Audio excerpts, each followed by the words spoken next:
Ni saa 12:30 Afrika ya Kati, 1:30 jioni Afrika Mashariki. Ukiwa Kinshasa, Brazzaville na Bangui ni saa 11:30 jioni. Hujambo popote ulipo Afrika na kote duniani. Hii ni idhaa ya Kiswahili ya Afrika, sauti ya Mwafrika. Haya ni matangazo yanayoangazia matukio muhimu barani. Tumekuandalia taarifa mbalimbali ikiwemo sanaa, uongozi, afya, teknolojia, spoti, bila kusahau mazingira.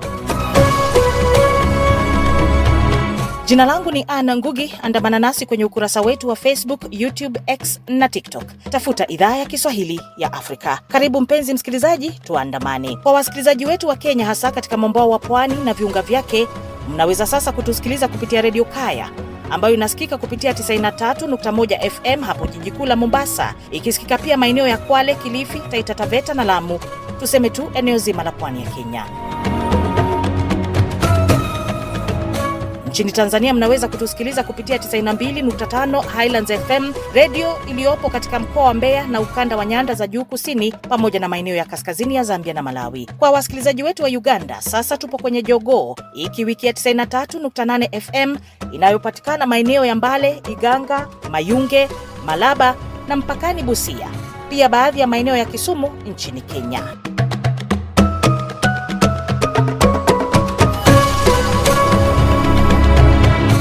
Msikilizaji, ni Mei 18 Jumatatu, ambapo shirika la afya duniani limetangaza mlipuko wa Ebola katika nchi za DRC na Uganda. Tutakuwa na timu yetu ya michezo kutuletea taarifa kutoka viwanjani. Kila mmoja anatamba kwao, lakini kwa mara nyingine nazungumza tena. Hapa sasa tumeshamalizana na Simba Sports Club.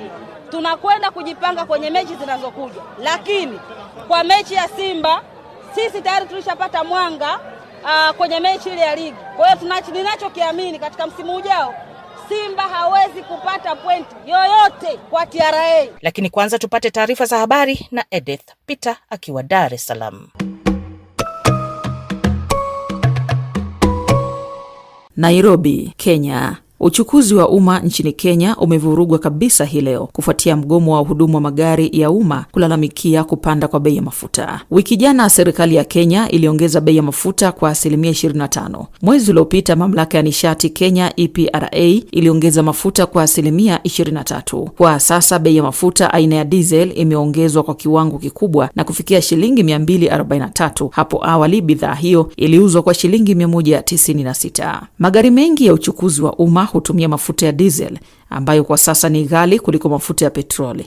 Serikali ya Kenya imetetea uamuzi wake na kusema nyongeza ya bei ya mafuta imechochewa na vita ya Ghuba kati ya Marekani, Irani na Israel.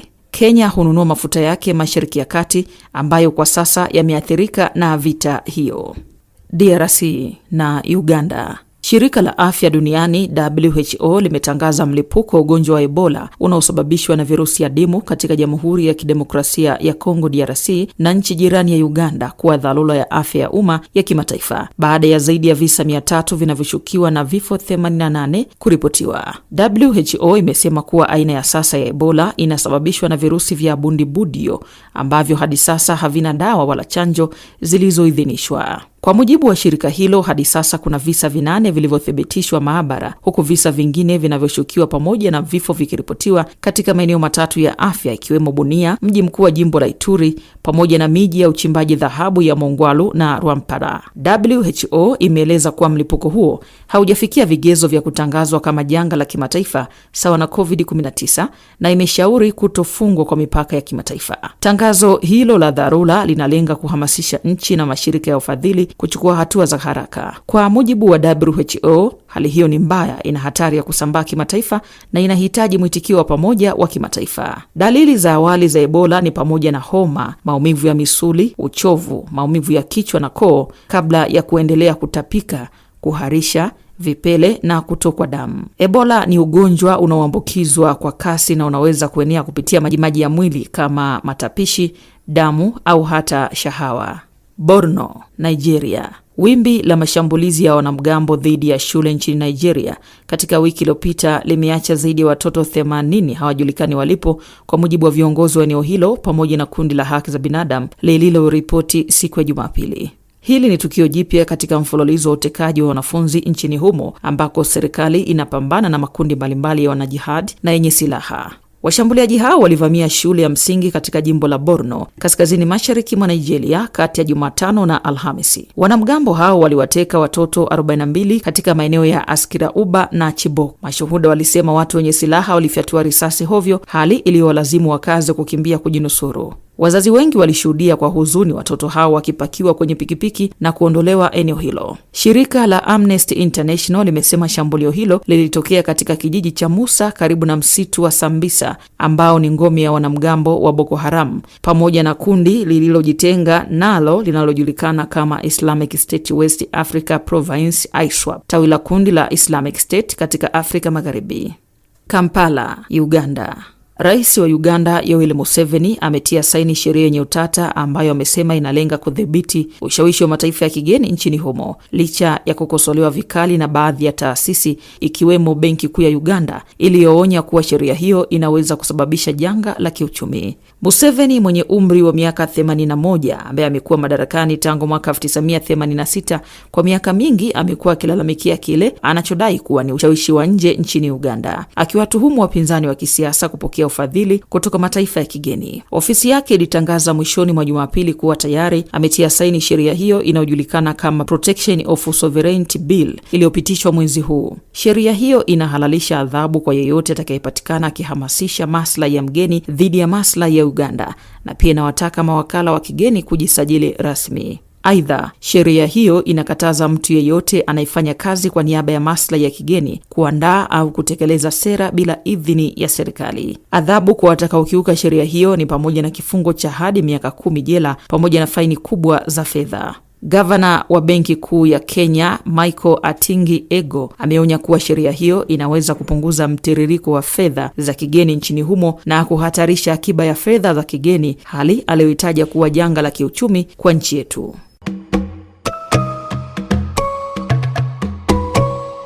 Bila shaka shukran sana mwanadada Edith. Hapa namuona Gabriel Ingubu na kikosi chake cha spoti yupo unyo kutoka viwanjani na Kapulao. Karibuni mabingwa wa spoti wa idhaa.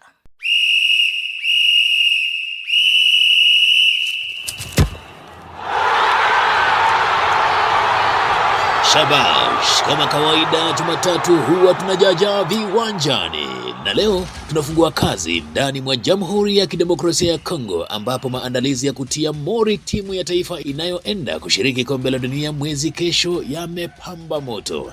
DRC iliyoshiriki michuano ya kombe la dunia mwisho mwaka wa 1974 kule Ujerumani ndiyo timu ya pekee itakayopeperusha bendera ya muungano wa Afrika Mashariki kule Marekani, ambako wamepangwa katika kundi K pamoja na Uzbekistan, Colombia na Ureno. Mseke Dide amezunguka DRC yote kujionea maandalizi nchini humo, na haya ndiyo aliyoyaona.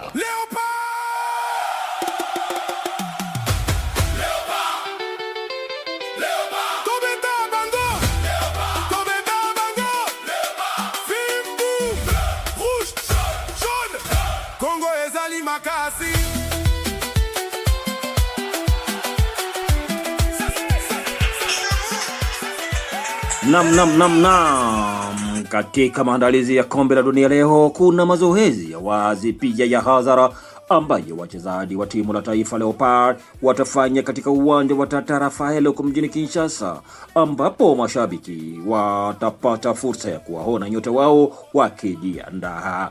Aidha, kuna kikosi kizima kitakachohudhuria hafla maalum mbele ya Rais wa Jamhuri ya Kidemokrasia ya Kongo kwa ajili ya kutunukiwa medali na kukabidhiwa rasmi bendera ya taifa. Baadaye ujumbe wa Leopard utaondoka Kinshasa kuelekea nchini Ubelgiji ili kupiga kambi kwa ajili ya hatua ya mwisho na ya kina ya maandalizi. Baadhi ya wachezaji waliojumuishwa kwenye mipango ya hivi karibuni ni pamoja na kipa Mathieu Eporo, washambuliaji kama vile Cedric Bakambu, Yohane Wissa, Fisto Mayele na Simo Banza, pamoja na viungo kama vile Samuel Mutu Sami. Kutoka Kinshasa nilizungumza na mshambuliaji wa zamani kutoka timu za ndani na za kimataifa aliyewahi kuwa kocha wa baadhi ya timu za taifa kama zile za kimataifa hadi sasa, Bwana Shabani Maneno Mchumbe, kuhusu mashabiki wanavyojiandaa kusindikiza timu la taifa na wale watakaobaki, pamoja na kufahamu wanavyoongea viongozi wa nchi kuhusu safari hii ya kihistoria kwa timu la Leopard baada ya miaka 52 tangu washiriki kombe la dunia. Maandalizi ni mazuri zaidi na matumaini yapo. Kuhusu mashabiki, tumejaribu kukimbia hapa na pale kwa ajili ya kupata fursa. Kuhusu safari, mipangilio bado inaendelea, sababu unajua ni safari, sio safari kwamba ya kwenda katika nchi za Afrika. Process zilianza mapema tu za kutafuta visa na mambo mengi ya maandalizi ya timu. Nia na madhumuni ni kutaka kufanya vizuri zaidi. Na upande wa mwingine kuhusu wachezaji, nadhani na huyo upande nao ni mzuri zaidi, kwa sababu ni wengi wamejitokeza. Kazi imebaki kwa msimamizi wa timu la taifa, kocha De Sabre, lakini mambo yote yako sawa. Amani ya Mungu idumu kati yetu, moja, upendo, amani na mshikamano iwe ngao yetu sote nyuma ya timu yetu ya taifa Leopard RDC.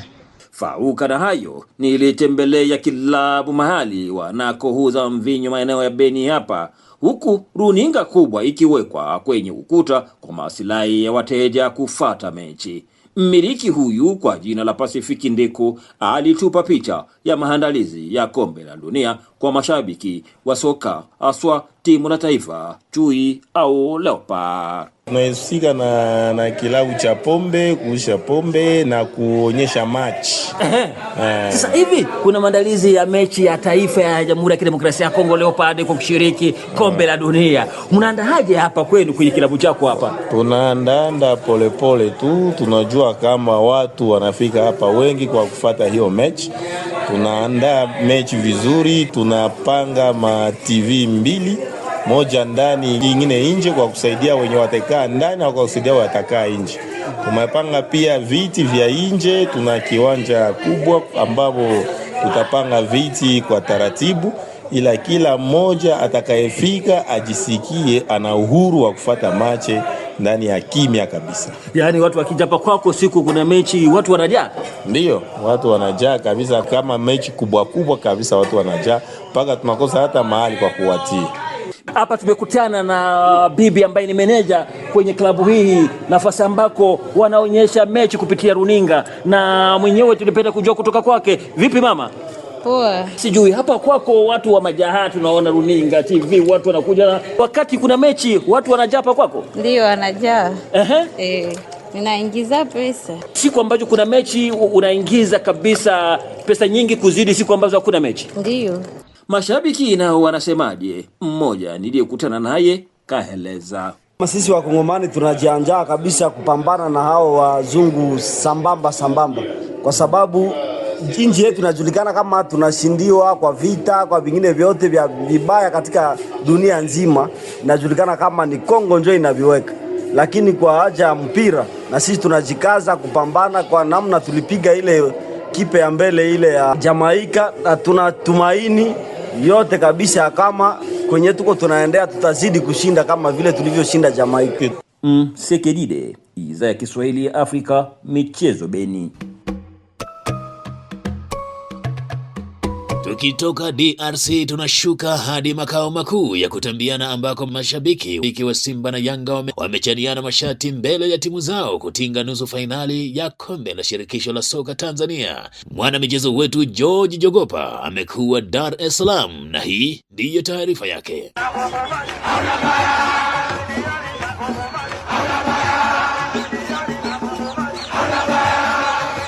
Kuna uwezekano mkubwa timu za Simba na Yanga zikakutana tena iwapo zitashinda katika mchezo ya nusu finali ya kombe la FA baada zote mbili kufuza watayo katika michezo yao ya mwishoni mwa wiki. Ushindi wake wa jana wa mabao 4-0 dhidi ya TRA umeifanya Simba kuingia hatua nusu finali ikifuata na Coastal Union kutoka Tanga iliyotinga hatua hiyo nusu finali baada ya kuiondosha Singida Big Stars kwa mikwaju ya penalty. Pamoja na kulombishwa mabao hayo manne, msemaji wa TRA Christina anaamini kwamba timu yake itaendelea kuwa mwamba kwa timu zote za kutoka Dar es Salaam. Nguvu sasa hivi kabla ya kwenda kwenye break ya kalenda ya FIFA, tuna mechi tarehe 20 dhidi ya Mtibwa na tuna mechi tarehe 24 dhidi ya Fountain Gate.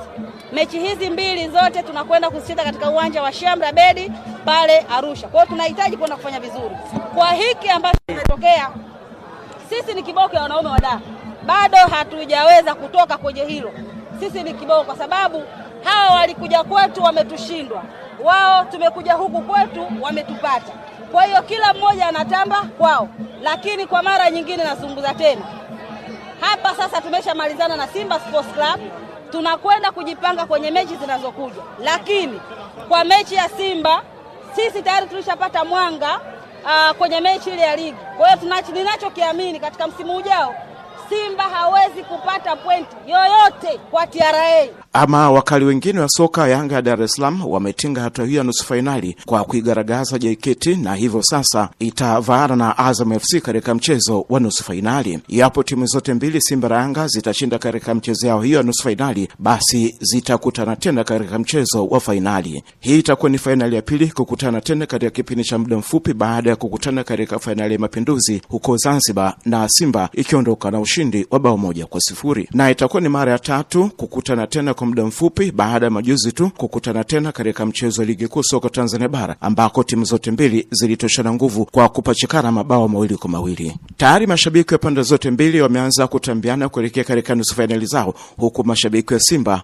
wakionekana kwenda mbali zaidi wakijivunia kikosi cha timu yao. Sasa ukiangalia Simba utakiwa kukaa kwa sababu muda wote inakupa raha tu. Wewe unajisikia kwanza uchoki, unaenjoy, unafurahi. Na kwa taarifa yenu tu, hii Simba ambayo mnaiona hapa ni 5% za ubora wa bwana Steven Becker. Yaani bado nyewe mnaona kama tunapania. Bado tuna 5% ya ubora ambao mwalimu anautaka.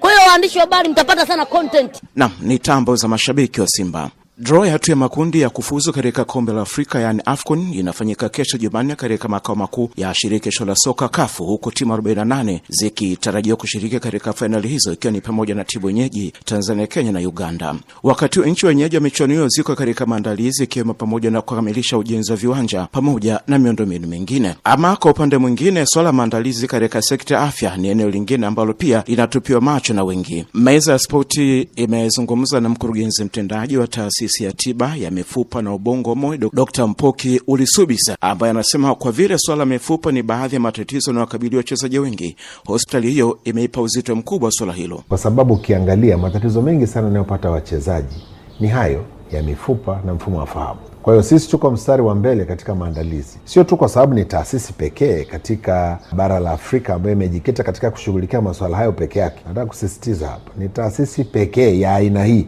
katika bara zima la Afrika ambayo yani ni hospitali inashughulika na magonjwa hayo peke yake. Kwa sababu hospitali zingine nyingi kubwa zinakuwa na idara au kitengo katika hospitali kubwa. Hii ya kwetu kazi kubwa ni mifupa, mfumo wa fahamu. Kwa ndio maana nasisitiza kwamba hapa tumekuwa na maandalizi makubwa sana. Tuna hawa wataalam, halafu kwa sababu hawa ni wageni, hawa wataingia moja kwa moja katika mfumo wa kuonwa unaotumika kuona wagonjwa wa kimataifa ambao ni Premier Clinic. Halafu kama watahitaji kufanyiwa huduma itakayofanya walazwe, hata mawodi yao ni ya hadhi ya juu zaidi kwa ajili ya kuhudumia wagonjwa wa aina hiyo. Na katika taasisi yetu tuna theater 11 kwa sasa hivi. Maana yake ni kwamba hata ukitokea hapa Dar es Salaam majeraha yakafikia karibu 6, wote watahudumiwa kwa mara moja. Lakini nataka kwenda mbele kidogo. Sisi na Jakaya Kikwete ni partners katika kutoa huduma za kibobezi katika nchi yetu. Tunataka kuondoa dhana ya kufikiri kwamba Tanzania hatuko tayari kwa upande wa afua ya afya. Yaani tuko tayari kabisa kuanzia jana. Sasa michuano hii inahusisha nchi 3. Vipi mmekaa pamoja na wataalamu wa nchi nyingine mbili hizi, pengine kubadilishana mawazo, kujua uwezo wao, au ni nje ya mipaka yenu? Hapana, hii iko nje ya mipaka kwa sababu sasa inakuwa ni swala la serikali, mambo ya nje na mahusiano ya Afrika Mashariki ndio inatakiwa kucoordinate. Katika uzoefu wenu, matatizo gani ambayo wachezaji yanawakupa mara kwa mara na nanyi tayari mmeshaweka kipaumbele ili kuona kwamba sasa kama katika mechi zote ambazo tunaziona za kimataifa, mara nyingi sana zinakuwa ni sprains na mara chache sana kunakuwa na kuvunjika mifupa. Hiyo utaalamu huo hata hatuwezi kuanza kupoteza muda kuzungumzia kwa sababu huo upo tayari. Lakini tumeona wakati mwingine hata maafisa wanaoongozana na zile timu za kitaifa huwa wanapata matatizo ambayo yanapelekea waletwa katika sehemu za kutolea huduma za afya, na hao vile vile tunawahudumia. Naam, ni Dr. Mpoki kutoka taasisi ya MOI na maandalizi ya michuano ya AFCON itakayofanyika mwakani 2027. Mpaka wakati mwingine na mara nyingine, mimi ni George Njogopa.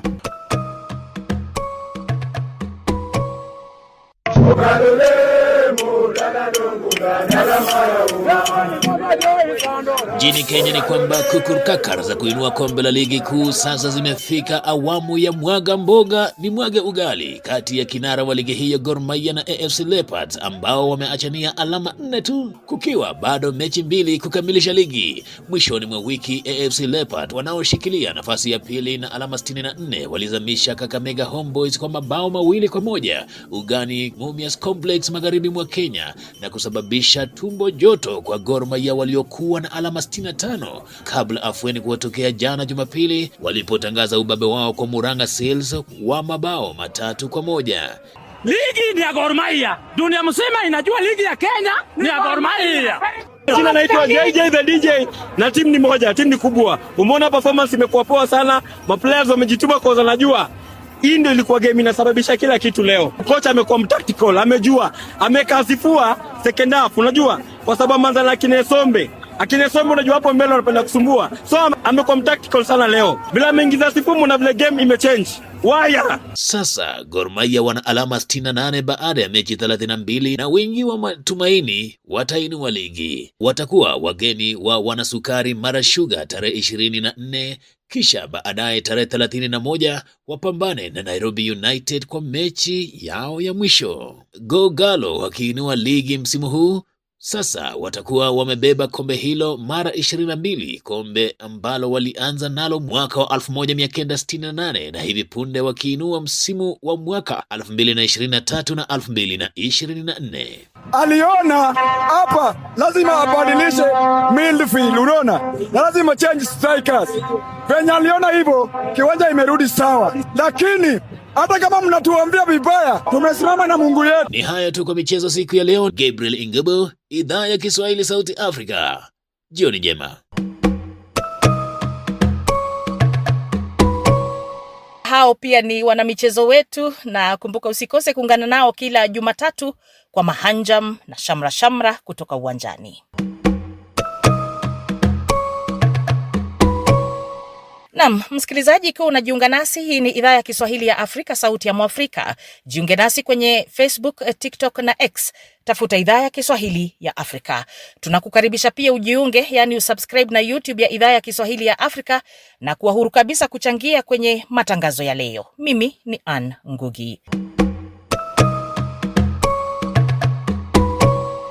Ukiwa Afrika Kusini unaweza kutusikiliza kupitia SS Swahili FM radio pale mji wa Johannesburg kila siku, na pia inapatikana kwa masafa marefu. Sasa matangazo yetu yapo kwenye redio ya kijamii Kivu ambayo inapatikana katika mji wa Baraka, tarafa ya Fizi, mashariki mwa DRC. Pia inasikika kwenye baadhi ya mikoa ya nchi jirani ya Burundi pamoja na baadhi ya maeneo katika tarafa ya Uvira. Fuatilia matangazo haya pia kwenye redio Rwanzururu RTR Beni, ikihudumia maeneo ya Beni, Ituri, Lubero na viunga vyake, pamoja na kuwafikia wasikilizaji wa Bundibugyo, Kasese na Masaka nchini Uganda. Tuelekee Jamhuri ya Kidemokrasia ya Kongo RDC, ambapo mlipuko wa homa ya Ebola umetajwa kama tahadhari ya kimataifa na shirika la afya duniani WHO. Kufikia sasa watu 80 wamefariki dunia na wengine zaidi ya 300 kupatikana na dalili ya visa vya homa hiyo. Kutoka mashariki mwa DRC, Mseke Dide anaarifu. Mara alipowasili na ujumbe kabambi mjini Bunia, waziri wa afya nchini amesema ni watu 59 wanaolazwa na takribani watu 350 wanaoshakiwa kuambukizwa licha ya kuwa hakujawa uthibitisho, huku zaidi ya watu 90 wakawe tayari wamekwisha poteza maisha, amezungumza waziri huyo wa afya Daktari Roger Kamba Samuel. Kwanza nimekuja haraka kuona hali. Kama mnavyofahamu, ugunduzi ulikuwa Alhamisi jioni. Leo tukiwa Jumapili, serikali imeonyesha kwamba wananchi wasije kujishughulikia wenyewe. Ndiyo maana haraka iwezekanavyo tumekuja hapa Upande mmoja, magonjwa haya siyo fumbo, na upande mwingine, mgonjwa anaposhughulikiwa kutibiwa kwa haraka sana, vilevile tutazuia usambazaji wa virusi. Kuna wagonjwa 59 wanaolazwa, na wajulisha pia kwa ujumla kuna takriban visa 350 ya watu wanaoshukiwa. Hii haimaanishi kwamba ni wagonjwa, lakini ni maswali tunayojipa kuhusu waliofariki na ambavyo vifo vyote vikawe na uwezekano zaidi ya vile tulivyotangaza 91. Tutakapochunguza zaidi, huenda takwimu ya vifo ikawa chini ya hiyo. Naye mwakilishi wa shirika la afya duniani WHO nchini Jamhuri ya Kidemokrasia ya Kongo, Daktari Anne Ansia, huyu amesema lazima kuchukua tahadhari kwa sababu tayari mlipuko upo wala hapana shaka tena. L'Organisation Mondiale de la Santé travaille. Shirika la Afya Duniani linashirikiana pamoja na viongozi wa mkoa ili kukabiliana na janga la sasa. Lengo kuu kwa sasa ni kudhibiti kusambaa kwa maambukizi kama hatua ya kuokoa maisha ya wakazi wa Ituri. Tutajaribu kutoa ripoti na matokeo ya uchunguzi wa kiafya kwa haraka. Aidha, tunaweka maanani mambo fulani muhimu. Kwanza, uchunguzi wa kina kuhusu ugonjwa wa Ebola, kudhibiti taarifa zisizo kweli kuhusu ugonjwa huu, kufuatilia kwa makini mgonjwa na waliotangamana naye, kisha kuwatenganisha na jamii kama hatua kuzuia maambukizi zaidi, na kushirikiana na jamii katika kutoa taarifa kuhusu visa vipya. Kuwa na ushirikiano wa pamoja kati ya jamii, viongozi na shirika letu, tutaweza kufanikiwa pamoja kuzima janga hili kwa haraka.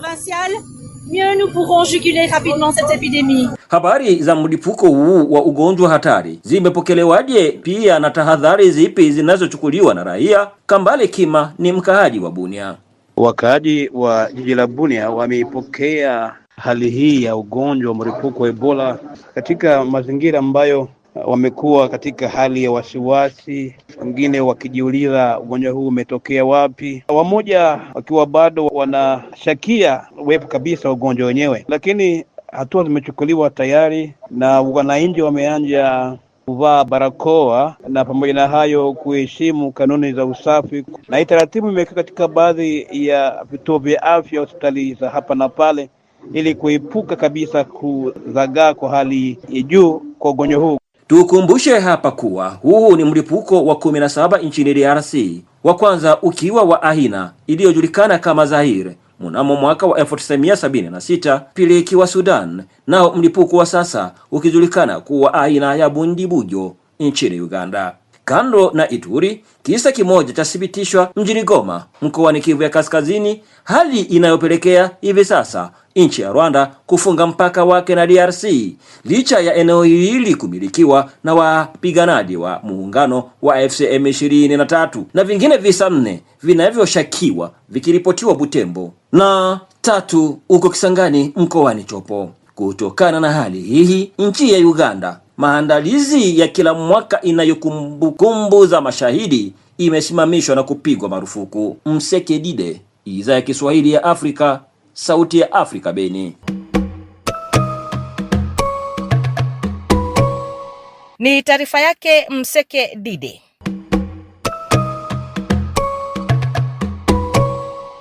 Msikilizaji, tunasonga mbele ambapo tunasema hivi: ikiwa unajiunga nasi, shukran na karibu. Hii ni Idhaa ya Kiswahili ya Afrika, Sauti ya Mwafrika. Tufuate kwenye Facebook, YouTube, TikTok na X. Tafuta Idhaa ya Kiswahili ya Afrika. Kumbuka pia kualika marafiki na watu wa karibu kujiunga na Idhaa ya Kiswahili ya Afrika. Kumbuka kusubscribe, kujiunga na YouTube yetu, kwani sote tu familia moja, sauti moja ya Mwafrika.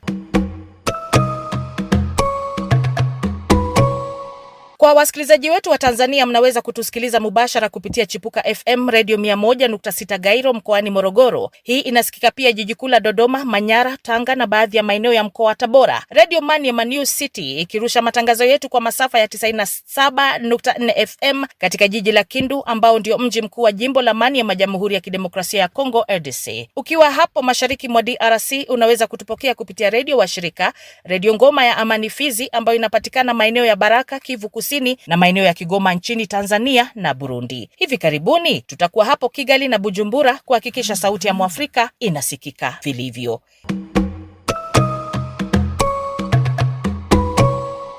Bila shaka, asanteni wote kwa kuchangia matangazo ya leo.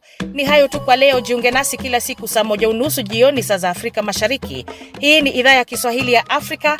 Kumbuka pia kujiunga nasi kwenye mitandao yetu ya kijamii Facebook, YouTube, TikTok na X. Kumbuka kuacha ujumbe wako, ulipo unatusikiliza ukiwa wapi, ni matangazo ya aina gani pia ungependa tuyashirikishe kwenye matangazo yetu, kwani sote tuko sauti moja ya Mwafrika.